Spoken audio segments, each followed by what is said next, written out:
ঠাকুর মা স্বামীজির শ্রীচরণে ভক্তিপূর্ণ প্রণাম জানিয়ে আজকের নিবেদন বলরাম বসু, স্বামী গম্ভীরানন্দ। ঠাকুরের পূর্ণ দর্শন লাভে বলরামের মন নানারূপে পরিবর্তিত হইয়া আধ্যাত্মিক রাজ্যে দ্রুত অগ্রসর হইয়াছিল। বাহ্য পূজাদি বৈধি ভক্তির সীমা অতিক্রমপূর্বক স্বল্পকালেই তিনি ঈশ্বরে সম্পূর্ণ নির্ভরশীল ও সৎ বিচারবান হইয়া সংসারে অবস্থান করিতে সক্ষম হইয়াছিলেন।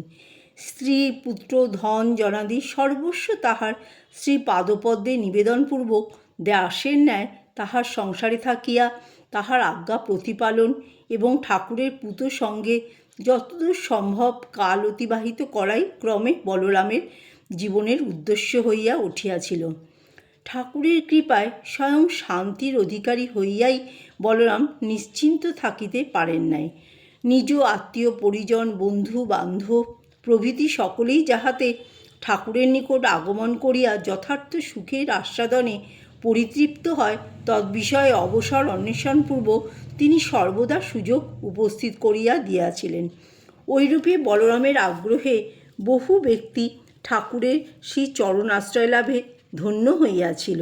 বাহ্য পূজার ন্যায় অহিংসা ধর্ম পালন সম্বন্ধীয় মত বলরামের কিছুকাল পরে পরিবর্তিত হইয়াছিল। ইতপূর্বে অন্য সময়ের কথা দূরে থাকুক, উপাসনাকালেও মস্কাদি দ্বারা চিত্ত বিক্ষিপ্ত হইলে তিনি তাহাদিগকে আঘাত করিতে পারিতেন না। মনে হইত উহাতে সমূহ ধর্মহানি উপস্থিত হইবে। এখন ঐরূপ সময়ে সহসা একদিন তাহার মনে হইল সহস্রভাবে বিক্ষিপ্ত চিত্রকে শ্রী ভগবানে সমাহিত করাই ধর্ম। মস্কাদি কীটপতঙ্গের জীবন রক্ষায় উহাতে সতত নিযুক্ত রাখা নহে। অতএব 2-4টি মশক নাশ করিয়া কিছুক্ষণের জন্য যদি তাহাতে চিত্ত স্থির করিতে পারা যায়, তাহাতে অধর্ম হওয়া দূরে থাকুক, সমধিক লাভই আছে। তিনি বলিতেন, অহিংসা ধর্ম প্রতিপালনে মনের এতকালের আগ্রহ ঐরূপ ভাবনায় প্রতিহত হইলেও চিত্ত এই বিষয়ে সম্পূর্ণরূপে সন্দেহ নির্মুক্ত হইল না। সুতরাং ঠাকুরকে ওই বিষয়ে জিজ্ঞাসা করিতে দক্ষিণেশ্বরে চলিলাম। দক্ষিণেশ্বরে পৌঁছাইয়া ঠাকুরের গৃহদ্বারে উপস্থিত হইলাম, কিন্তু তন্মধ্যে প্রবিষ্ট হইবার পূর্বে দূর হইতে তাহাকে যাহা করিতে দেখিলাম তাহাতে স্তম্ভিত হইলাম। দেখিলাম তিনি নিজ উপাদান হইতে ছারপোকা বাছিয়া তাহাদিগকে বিনাশ করিতেছেন। নিকটে উপস্থিত হইয়া প্রণাম করিতেই তিনি বলিলেন, বালিশটাতে বড় ছারপোকা হইয়াছে, দিবারাত্রি দংশন করিয়া চিত্ত বিক্ষেপ এবং নিদ্রার ব্যাঘাত করে, সেই জন্য মারিয়া ফেলিতেছি। জিজ্ঞাসা করিবার আর কিছুই রহিল না। ঠাকুরের কথা এবং কার্যে মন নিঃসংশয় হইল, কিন্তু স্তম্ভিত হয়ে ভাবিতে লাগিলাম, গত 2-3 বৎসরকাল ইহার নিকট যখন তখন আসিয়াছি। দিনে আসিয়াছি, রাত্রে ফিরিয়াছি, সন্ধ্যায় আসিয়া রাত্রি প্রায় দ্বিপ্রহরে বিদায় গ্রহণ করিয়াছি। প্রতি সপ্তাহে 3-4 দিন ওইরূপে আসা যাওয়া করিয়াছি, কিন্তু একদিনও ইহাকে এইরূপ কর্মে প্রবৃত্ত দেখি নাই। ওইরূপ কেমন করিয়া হইল? তখন নিজ অন্তরেই ওই বিষয়ের মীমাংসার উদয় হইয়া বুঝিলাম, ইতপূর্বে ইহাকে এইরূপ করিতে দেখিলে আমার ভাব নষ্ট হইয়া ইহার উপর অশ্রদ্ধার উদয় হইত। পরম কারণিক ঠাকুর সেজন্য এই প্রকারের অনুষ্ঠান আমার সমক্ষে পূর্বে কখনো করেন নাই। তিনি এবং তাহার পরিবারবর্গ ঠাকুরকে শ্রদ্ধা ভক্তি করিতেন বলিয়া তাহাদের আত্মীয়দের মধ্যে কেহ কেহ তাহার প্রতি বিরূপ ছিলেন। ঐরূপ হইবার তাহাদিগদের কারণও ছিল যথেষ্ট। প্রথম, তাহারা বৈষ্ণবরূপ বংশে জন্মগ্রহণ করায় প্রচলিত শিক্ষা দীক্ষা অনুসারে তাহাদিগের ধর্মমত যে কতটা একদেশী ও অতিমাত্রায় বাহ্য আচারনিষ্ঠ হইবে ইহা বিচিত্র নয়। সুতরাং সকল প্রকার ধর্মমতের সত্যতায় স্থির বিশ্বাস সম্পন্ন বাহ্য চিহ্নমাত্র ধারণে পরাউন্মুখ ঠাকুরের ভাব তাহারা হৃদয়গম করিতে পারিতেন না। ঐরূপ করিবার প্রয়োজনীয়তাও অনুভব করিতে পারিতেন না।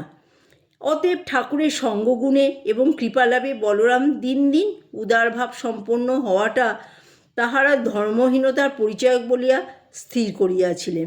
দ্বিতীয়ত, ধন মান আভিজাত্যদি পার্থিব প্রাধান্য মানবের অন্তরে প্রায় অভিমান অহংকারই পরিপুষ্ট করে। ওই বংশমর্যাদা বিস্তৃত হইয়া বলরাম ইতর সাধারণের ন্যায় দক্ষিণেশ্বরে ঠাকুরের শ্রী পদপ্রান্তে ধর্মলাভের জন্য যখন তখন উপস্থিত হইতেছেন এবং আপন স্ত্রী কন্যা প্রভৃতিকেও তথায় লইয়া যাইতে কুণ্ঠিত হইতেছেন না জানিতে পারিয়া তাহাদিগের অভিমান যে বিষম প্রতিহত হইবে এ কথা বলা বাহুল্য। অতএব ওই কার্য হইতে তাহাকে প্রতিনিবৃত্ত করিতে তাহাদিগের বিষম আগ্রহ এক্ষণে উপস্থিত হইয়াছিল।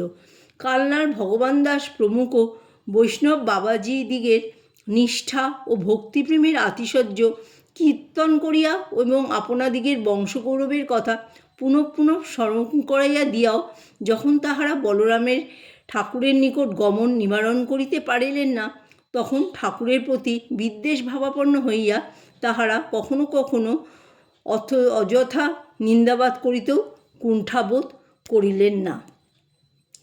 উহাতেও কোনো ফলদায় হইল না দেখিয়া তাহারা অবশেষে ঠাকুরের ও বলরামের সম্বন্ধে নানা কথার বিকৃত আলোচনা তাহার ক্ষুল্লতাৎ ভাতৃদ্বয় নিমাইচরণ ও হরিবল্লভ বসুর কর্ণে উত্থাপিত করিতে লাগিলেন। সুতরাং পাছে হরিবল্লভবাবু তাহার উক্ত বাটি খালি করিয়া দিতে বলেন, অথবা নিমাইবাবু বিষয় সম্পত্তি তত্ত্বাবধান করিবার জন্য তাহাকে কোঠারে আহ্বানপূর্বক ঠাকুরের পূর্ণ সঙ্গে বঞ্চিত করেন, এই ভয়ে তাহার অন্তর এমন সময় বিশেষ ব্যাকুল হইত। আত্মীয়বর্গের গুপ্ত প্রেরণায় তাহার উভয় ভ্রাতাই তাহার প্রতি অসন্তুষ্ট হইয়াছেন। এইরূপ ইঙ্গিত করিয়া পত্র পাঠাইলেন এবং হরিবল্লভবাবু তাহার সহিত পরামর্শে বিশেষ প্রয়োজনীয় কোনো বিষয় স্থির করিবার অভিপ্রায়ে শীঘ্রই কলিকাতায় আসিয়া তাহার সহিত একত্রে কয়েকদিন অবস্থান করিবেন, এই সংবাদও অবিলম্বে তাহার নিকট উপস্থিত হইল। অন্যায় কিছুই করেন নাই বলিয়া অশেষ চিন্তার পরে তিনি স্থির করিলেন, ভ্রাতারা অপরের কথা শুনিয়া যদি তাহাকে দোষী বলিয়া সাব্যস্ত করেন, তথাপি তিনি ঠাকুরের অসুখের সময় তাহাকে ফেলিয়া অন্যত্র যাইবেন না। ইতোমধ্যে হরিবল্লভ বাবুও কলকাতায় উপস্থিত হইলেন।